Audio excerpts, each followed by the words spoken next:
Chapter 12, Section 3, The War with Mexico. So we begin here with some essential questions of what we're covering. So what's New Mexico at the time, new territory, and how was it settled? And then we're going to talk mostly about the causes of the war and then the results.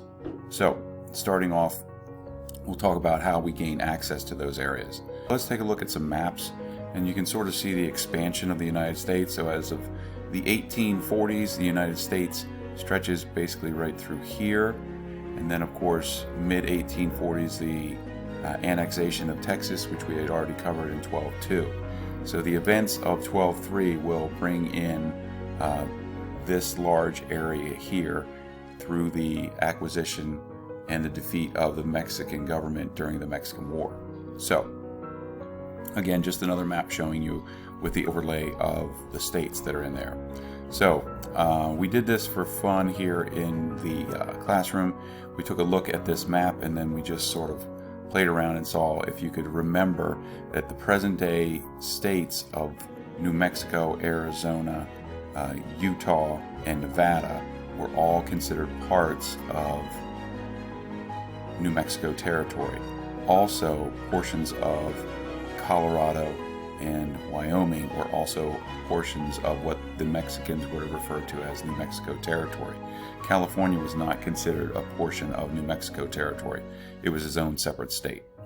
And if you'd like to just sort of pause the presentation, see if you can guess everything here, but let's go through it quickly. So number one would be, of course, Wyoming. This square state is Colorado. Hopefully you can get these down here. New Mexico, okay, Utah, and then Arizona. And then number 6 is a little easier, of course, because it's a little bit more identifiable of Nevada, and California is pretty easy. So why do Americans want New Mexico, and why do they want California? Well, a variety of reasons. Trade areas for New Mexico, places like Santa Fe. California would grant access to the Pacific Ocean, which would fulfill that idea of manifest destiny, the idea of the United States becoming a continental nation stretching from the Atlantic to the Pacific, and also the very important farmlands of California and the Sacramento Valley, where it's going to be a large area of farms, and that's going to be something that many Americans are very eager to utilize. The next thing we have to talk about is how they're going to gain access to these areas, because of course, remember, at this time they are Mexican territory and Mexican property. So what they're going to do is, of course, use trails to get there. So the first one's going to be the Santa Fe Trail. Obviously ends in Santa Fe, New Mexico territory, started in 1821 by the efforts of William Becknell. And then also the California Trail that's going to end in Sacramento, which is kind of a branch off of the Oregon Trail. And that's going to be taking place 20 years later in the 1840s. So if we look at it on a map, you can just sort of see the overlay here. This would of course be Missouri. And then you can also see Independence, which we had discussed before when talking about the creation of the Oregon Trail. The Oregon Trail is going to go up this way, and of course the Santa Fe Trail is going to go southwest.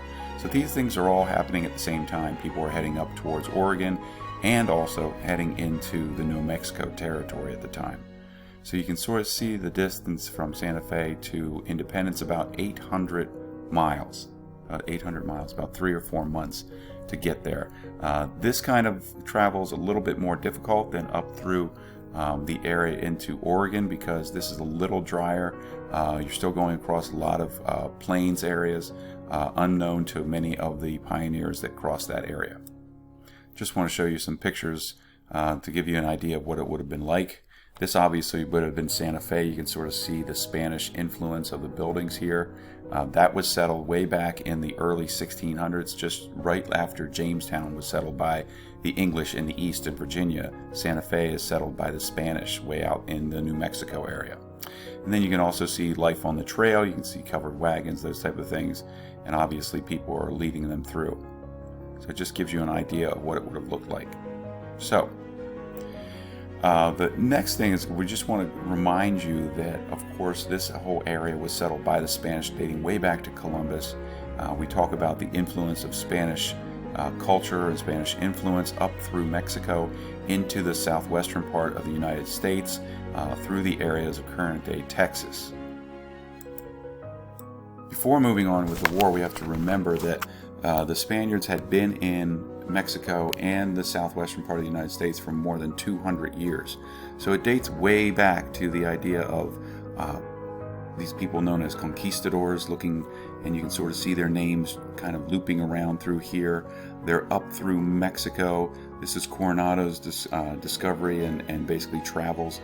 You can sort of see the time period up here too, 1540, so a long period ago. And they were looking for crazy things like, a city made of gold, like El Dorado, and that's what kind of motivated a lot of these men to go out searching through what today would be the desert Southwest, western Texas, those type of things, and also kind of wandering through what today is the Great Plains. So this presentation goes along with this guided reading that was assigned. So we've kind of covered these parts up here and making our way through these here in the middle, talking about missionaries and Spanish explorers and those type of things. And then they talk about this next one, which is going to be this mission system. That was another way that Spain planned to colonize the southwestern portion of the United States.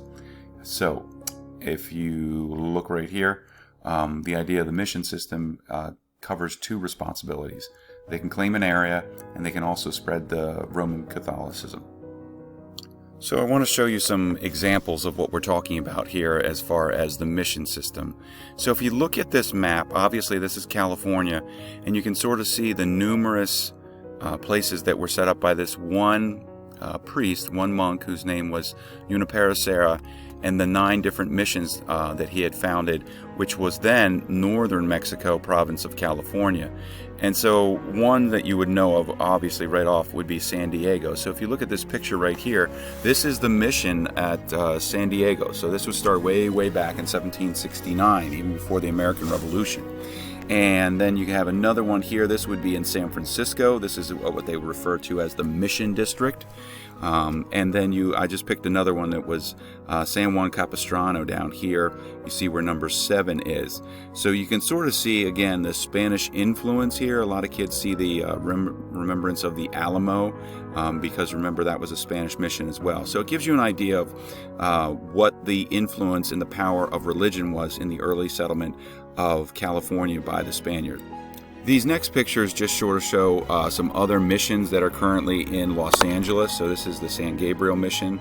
The next ones just show you some old drawings and then photographs of the same one. So this one, of course, shows again dated way back to 1771. These pictures were taken in the, I think, the later 1860s, 1870s in Los Angeles, because you can sort of still see how very rural it was.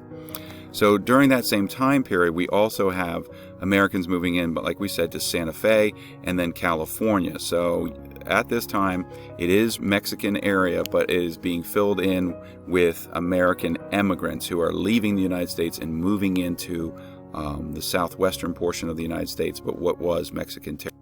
So one of the questions that are asked on there is basically why and where were Americans interested in California? Well, here we kind of see a nice physical map of California, and most Americans are headed to the Sacramento Valley. So you can sort of see Sacramento right here, and this is where most Americans are interested in. They are not interested in Los Angeles, San Diego, those areas. They're too dry down there, whereas this is an area that they can turn into farming areas. Now, the good climate obviously draws their attention, and also there is, of course, these mountains that are going to provide a barrier. So if you see this line, this is of course the boundary of California. It's nice and straight. So when the originators and founders of California drew their lines, they wanted this mountain chain in their state because, of course, that's going to be the location where gold is going to be discovered. So this long chain of mountains, hopefully you know as the Sierra Nevada mountains. Okay. Now the big thing we have to talk about next is basically how does war really occur with Mexico. So we remember that President Polk and the nation want to expand that Manifest Destiny. They offer to buy Mexico for $30 million, but of course Mexico refused it. So what we're going to talk about next is, of course, this pushes the United States into supposedly taking what they feel is rightfully theirs. Remember, that's more of that Manifest Destiny belief. And so that's that term that we keep talking about, that America's supposed to stretch to the West Coast. So what you would have seen if you were around in the 1840s is pictures like this showing up in newspapers. You can sort of see it says Indian atrocities in New Mexico. So what this was trying to do is gather support for perhaps conflict with the Mexican government, because basically the papers were publishing them to convince that the United States or America needed to take control of this lawless area of New Mexico because of these terrible actions that are occurring to women and children in that area. So as we talk about this, we say, well, why don't they just invade and take what they want? Well, America wants to provoke Mexico. They want to make sure that they are not, meaning the United States, are not the bad guys. They want to appear like they're defending themselves. And so in trying to provoke Mexico, this is going to start over a border clash. Okay, so that's where we are on that. So talking about that border clash, it does really start with the annexation of Texas that happens in December of 1845. And once the Americans annex Texas, that claim of where is the border between us, the United States and the state of Texas, and the country of Mexico. Texas and the United States contest that it's the Rio Grande River, instead of the Nueces River, which the Mexican government considers is the border. So let me show you a map of that. So if you look down here at the state of Texas, you can sort of see the Rio Grande right here as it kind of comes up and down that way. And then you also see the Nueces River. Well, obviously the Nueces River is more further north, and that's the one that the Mexican government thought was the border and wanted it to. And then this one, of course, would be the United States. And that area in between, as we colored on that one map, becomes that disputed territory. So let's come back to that guided reading so to sort of see where we are there. So we talked about extending to the Pacific. The agent that was sent was John Slidell. And now we're going to get into the actual beginning of the conflict when Polk orders Zachary Taylor into the borderlands. So let's talk about that. So here we have a picture of Zachary Taylor. And so Taylor is ordered into the disputed territory, and he's instructed to build a fort in that area. So you can guess what happens next, and that is the Mexican cavalry sees American forces in what they consider Mexican territory, and Mexican forces attack Taylor's forces. And now President Polk has the justification he needs to go to war. And so he goes for war before Congress and says that American blood has been shed on American soil, and the Congress gives him his declaration of war. And so by May of 1846, the United States is at war with Mexico.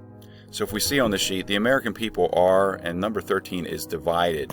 They're really divided over this war. So if we look here at this little quote, this is a quote by Abraham Lincoln. He was a one-term House member, and basically he's saying that the president is making war at his pleasure because he does not, meaning Lincoln, does not really understand where were these American forces when they were attacked, and he feels that somehow this was an orchestrated event to bring about war with Mexico. The other person that was also very much against the war was this man. This is Frederick Douglass. He is a runaway slave. He was taught by his master's wife and children how to read, and then he basically frees himself, very much like Harriet Tubman, runs away, and becomes a very well-known abolitionist fighting for the end of slavery in the United States. But what he sees in the Mexican War is he sees that this is just an opportunity. He falls and calls it a deep disgrace, that this is a war of blood and carnage, and it's not a just war. It's just a war to expand slavery into the West. So talking about how does the war go? Well, it goes pretty well. It is one of the most successful wars as far as accomplishments and also land gained by the United States. So if you look up here, the dates are 1846 to 1848. So the war is quick and it is successful for the United States. So I'm going to break it down into about 3 or 4 parts here. So the first part is that leader, Zachary Taylor, and his forces are instructed to secure the border down in Texas. So what they do here is that you can sort of see here on the map. They move through the disputed area, and then they fight battles at Matamoros and then Monterrey and moving in towards Buena Vista. So this is occurring in 1846 into 1847, as you can sort of see here. The next part is done by a different man that's on your sheet. His name was Stephen Watts Kearny, and his troops, they secure New Mexico. They basically ride into Santa Fe and secure the town without firing a shot. Then they cross through Arizona and into California. So I'll show you that on a map here as well. You can sort of see these are the forces of General Kearny as they move through New Mexico and then through Arizona and then into, of course, southern California. And then up towards the north, you have a different man by the name of John Fremont, and he, of course, is moving through what today is, very inhospitable territory of, Utah and then Nevada into northern California and securing that. So remember, in the book they talk about actually Americans staging kind of their own rebellion to create the Bear Flag Republic out in California. So there's very few numbers of Mexican citizens, less than probably about 3,000 in all of California. So they established that Bear Flag Republic. You might recognize that as the state flag of California. So the last part is going to be the capture of Mexico City. And so instead of just fighting battles in what today is the United States, the Americans decide to invade Mexico and move on Mexico City. And so General Winfield Scott, if you remember him from the Trail of Tears, has forces that leave New Orleans and basically make an assault on the eastern side of Mexico, and then drive up through the highlands into what today is Mexico City. And Mexico City is captured in the fall of 1847. And with that, the war is over. So let me show you this picture here. You can sort of see Scott's forces leaving here and then kind of going down through, and eventually Veracruz, and they fight their way up into the highlands is where Mexico City is located. And then you have this image here in September. And so all these forces here would be American forces as they seize Mexico City. Some students asked, what is this? Is this a church? No. I believe it is their government center. Very much like our Capitol, this is theirs. And so today, it's still there. So that large square is still there in Mexico City. All right. So moving on, you can sort of see what soldiers would have looked like that fought in the Mexican War. A little bit different than perhaps Civil War soldiers. But this is one of the first wars that's covered by the newspapers almost live due to the invention of the telegraph. So you could have correspondents down in the areas of Mexico, and they can report their stories all across the country simply by sending their stories through the telegraph. Okay, the results of the war. Well, the United States gets what they want. They want the border at the Rio Grande in Texas, and that's what they get. They also wanted New Mexico and California. They get that, and as we said, this is one of the, if not most successful war as far as how much land was acquired due to the victory in the war. So looking at the map here, you can sort of see the Mexican Cession. It's called the Mexican Cession because they gave that land because they had lost the war to the United States. So you see this massive area of orange is all part of the Mexican Cession in 1848. Now there is one additional part. You can sort of see that Mexico is, of course, loses half of its territory. So this is Mexico 1836, all the way up here. And then by 1848, it's this. So they lose all of this area. All right, so last part of Manifest Destiny happens in 1853, where the United States purchases this chunk of land, let me show you down here, known as the Gadsden Purchase, because the man who arranged it was Gadsden. I think his name was Henry Gadsden, maybe. And what the United States was doing was they were building a rail line and wanted to come this way. And of course, they wanted to move south because of the mountains through New Mexico. But once they got down through here, this would have been a Mexican territory. So they bought 30,000 square miles of Mexican property for about $10 million. It would be about $240 million today. So you can sort of see what that is today. That's kind of like an inlaid map.